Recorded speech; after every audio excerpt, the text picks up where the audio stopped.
maintenant, on est dans une situation où c'est ce que vous dites qui renforce l'extrémisme. Quand vous dites que l'immigration pose un problème, il faut aussi parler des avantages de l'immigration. Parce que moi, quand je travaille en France, je paye mes impôts ici. Donc les étrangers qui sont là, il y a une partie qui peut travailler et envoyer au pays aidé. La majorité paye ses impôts, s'installe dans vos pays, enrichit vos pays. Donc ce sont des citoyens productifs. Après, il faut voir, il y a une minorité qui vient, il y a des morts, certes. Mais je voulais souligner une chose. Le discours que vous avez, il est encore légitime tant que l'Afrique restera muette. Et moi, aujourd'hui, je voulais m'indigner pour le silence de l'Union africaine. Les gens là qui meurent sur les plages, et je mesure mes mots, si c'était des Blancs, la terre entière serait en train de trembler. Ce sont des Noirs et des Arabes. Alors eux, quand ils meurent, ça coûte moins cher. Ici, j'étais venu en 2008 et j'avais dit, l'Union européenne, avec ses flottes de guerre, avec son économie, je vous dis une chose, si on voulait attaquer nos pays ici en Occident, il y aurait des moyens de se défendre. Donc si on voulait sauver les gens dans l'Atlantique, dans la Méditerranée, on le ferait. Parce que les moyens qu'on a mis pour Frontex, on aurait pu les utiliser pour sauver les gens. Mais on attend qu'ils meurent d'abord. C'est à croire que le laisser mourir est même un outil dissuasif. Et je vais vous dire une chose, ça ne dissuade personne. Parce que quelqu'un qui part et qui envisage l'éventualité d'un échec, celui-là peut trouver le péril absurde et donc l'éviter. Mais celui qui part pour la survie, qui considère que la vie qu'il a à perdre ne vaut rien, eh bien celui-là, sa force est inouïe, parce qu'il n'a pas peur de la mort. C'est exactement pourquoi il faut fermer des frontières complètement. Il faut sauver l'Afrique et sauver l'Europe. Vous ne pourrez pas rester comme vous ne resterez pas comme des poissons rouges dans la forteresse européenne. La crise actuelle nous a démontré ça. Au jour d'aujourd'hui, l'Europe ne sera plus jamais épargnée tant qu'il y aura des conflits ailleurs dans le monde. L'Europe ne sera plus jamais opulente tant qu'il y aura des carences ailleurs dans le monde. On est dans une société de la mondialisation où un Indien gagne sa vie à Dakar, un Dakarois gagne sa vie à New York, un Gabonais gagne sa vie à Paris. Que ça vous plaise ou non, c'est irréversible. Alors trouvons une solution collective ou bien déménager d'Europe parce que j'ai l'intention de rester. Quand quelqu'un part, c'est comme quelqu'un qui est élu, choisi, peut-être le plus débrouillard. Et il y a tout un clan ou toute une famille qui pose son espoir sur cette personne-là. Monsieur, là, je vous vois bien habillé, bien nourri. Si vous étiez affamé chez vous, peut-être que votre famille serait ravie d'imaginer que vous pourriez aller gagner de quoi faire vivre les autres.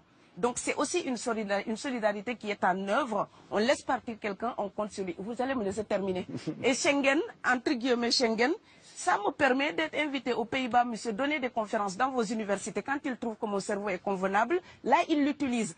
Par contre, ils sont embêtés à l'idée d'avoir mon frère, qui n'est pas aussi diplômé que moi et qui pourrait avoir peut-être envie de travailler dans le bâtiment. Donc, vos pays deviennent schizophrènes.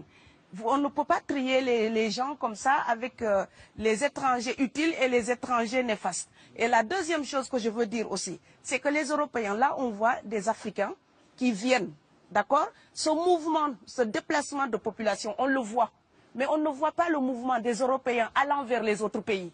Alors celui-là, c'est le mouvement des puissants, ceux qui ont l'argent, ceux qui ont le bon passeport. Donc vous allez au Sénégal, vous allez au Mali, vous allez dans n'importe quel pays du monde, au Canada, aux États-Unis, partout où je vais, et je voyage tout le temps, je croise des Français, des Allemands, des Hollandais. Je les rencontre partout sur cette planète parce qu'ils ont le bon passeport. Donc, comme avec l'exotisme, l'Europe s'était arrogé le précepte unique, unilatéral, de l'exotisme. Les autres sont exotiques. Alors que pour quelqu'un de mon village, il n'y a rien de plus exotique que quelqu'un d'Amsterdam.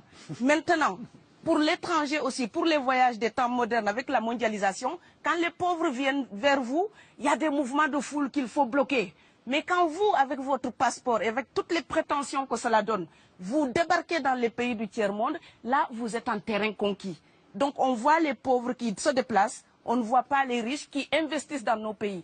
L'Afrique se développe en taux entre 5 et 10%. Ce n'est plus de la progression, c'est de la surchauffe.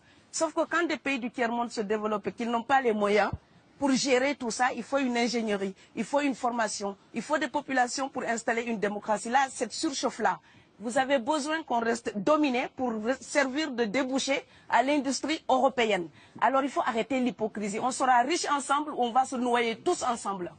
Et je pense que l'Afrique et l'Europe, par exemple, sont là comme des enfants qui se regardent à travers un miroir déformant.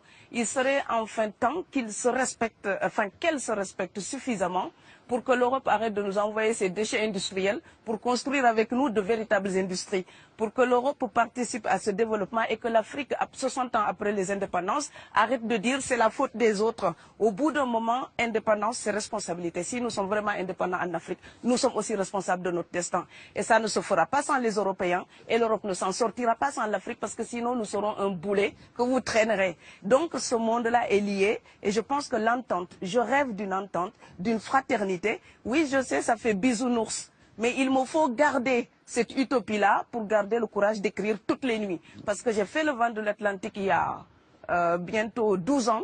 Aujourd'hui, à l'époque, quand je parlais de dizaines de morts dans l'Atlantique, on me disait « tu exagères ». Maintenant qu'on les ramasse par milliers, je suis absolument triste de devoir réaliser tout simplement qu'en tant qu'auteur, je ne fais que répondre à l'injonction de Schiller. La dignité de l'homme est remise entre vos mains, gardez-la.